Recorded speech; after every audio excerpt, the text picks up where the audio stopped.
অনেকেই হয়ে পড়েছেন অবৈধ, ফলে জরিমানা আর গ্রেফতার আতঙ্কে দিন কাটছে তাদের।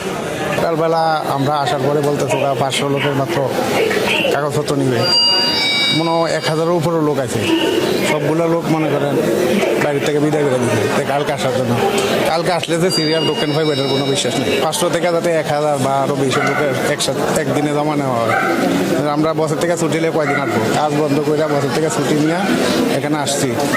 এটা তো হয়রানি, বছরে কয়দিন ছুটি দেবো না। আমি এমআরপি পাসপোর্ট জমা দিয়েছি আগস্টে, গত প্রায় 3 মাস হয়ে গেছে। এমআরপি পাসপোর্ট হইতে এখনো সময় লাগবে, যার জন্য এটা ক্যান্সেল করে আমি ই পাসপোর্ট করতে আসছি।